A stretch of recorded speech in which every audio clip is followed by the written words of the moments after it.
ज्ञानेश कुमार। राहुल की बहन प्रियंका गांधी वाड्रा पर भी भाई की शोहबत का खूब असर दिख रहा है। रामलीला मैदान में प्रियंका ने भी 3 नाम गिनाए और कांग्रेसी कार्यकर्ताओं को उनके नाम याद रखने को कहा ताकि बाद में उनसे बदला लिया जा सके। ये देश इन 3 नामों को नहीं भूलेगा।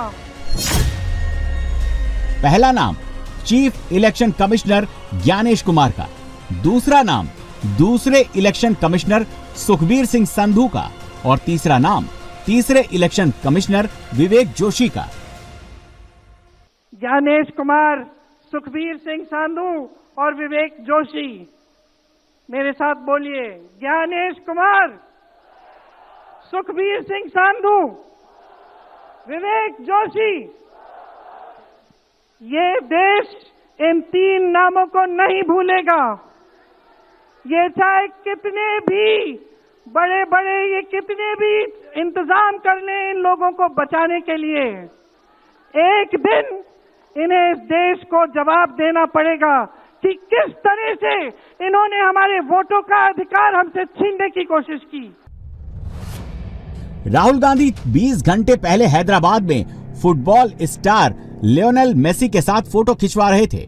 वो मेसी के हाथों अर्जेंटीना की जर्सी कलेक्ट कर रहे थे।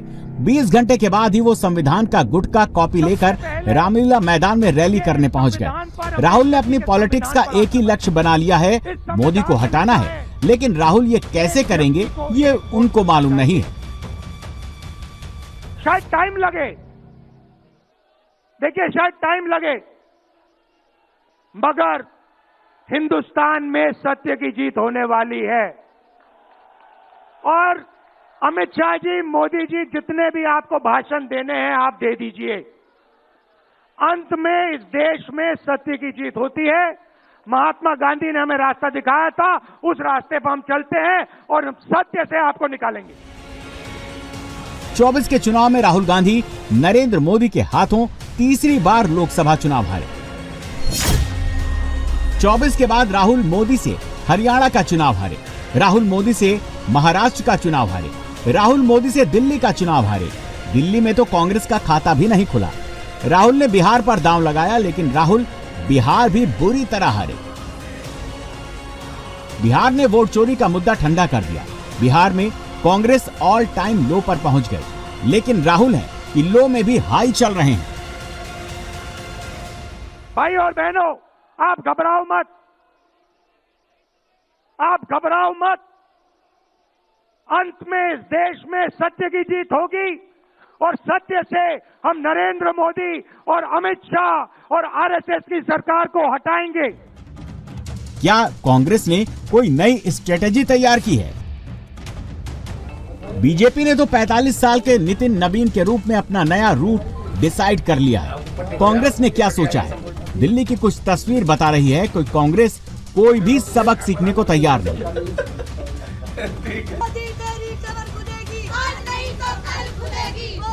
ये वीडियो बीजेपी नेताओं ने दिखाया है। इसमें कांग्रेसी कार्यकर्ता नरेंद्र मोदी की कब्र खोदने के नारे लगाते दिख रहे हैं। मोदी तेरी कब्र खुदेगी, आज नहीं तो कल खुदेगी। मोदी तेरी कब्र खुदेगी, आज नहीं तो कल खुदेगी। वोट चोर, वोट चोर, गद्दी चोर, वोट चोर, गद्दी चोर, वोट चोर, गद्दी चोर, वोट चोर, गद्दी चोर। मोदी तेरी कब्र खुदेगी। मोदी की कब्र खोदने वाला नारा कांग्रेस को बहुत पसंद आता है। ये वीडियो रामलीला मैदान में राहुल गांधी की रैली से ठीक पहले सामने आया। राहुल का रैली का क्या वैल्यू है? वो तो उनका कोई वैल्यू ही नहीं है। मैं तो उनको पागल मानता हूँ। इसी को लेकर सवाल है सर, आप कह रहे हैं नहीं, वो तो पागल जैसा व्यक्ति है। आज रैली करेगा, परसों दिन फॉरेन चला जाएगा। तो पहले उनका गारंटी लीजिए, वो क्रिसमस कहाँ रहेगा, न्यू ईयर्स कहाँ रहेगा? ये क्या करते हैं, रैली करके अगले 10 दिन ना रहने का लेजिटिमाइज कर लेते हैं। एक रैली कर लिया, फिर आगे देखो वो फॉरेन चला जाएगा। फिर 2 दिन का बाद फिर कोई स्टेट में 2-4 दिन पद यात्रा करेगा, फिर 1 महीना के लिए फॉरेन चला जाएगा। बीजेपी राहुल की मंशा पर सवाल उठा रही है, मगर राहुल अपनी धुन में लगे हुए हैं। हमारी विचारधारा, हिंदुस्तान की विचारधारा, हिंदू धर्म की विचारधारा, दुनिया के हर धर्म की विचारधारा कहती है कि सत्य सबसे जरूरी है।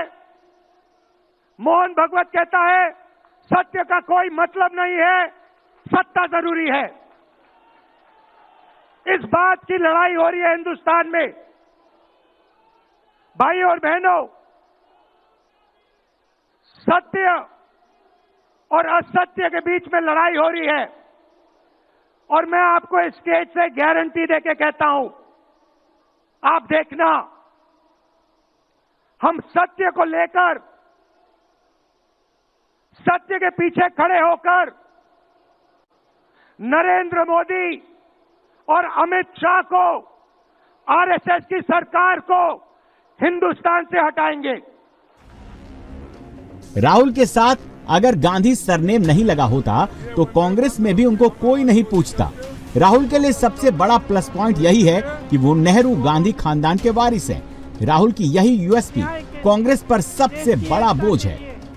हमारे अध्यक्ष जी, बीजेपी एक आम कार्यकर्ता को उठाकर अपना कार्यकारी अध्यक्ष बना सकती है। नरेंद्र मोदी इस तरह के अपने कार्यकर्ताओं में जोश भर सकते हैं।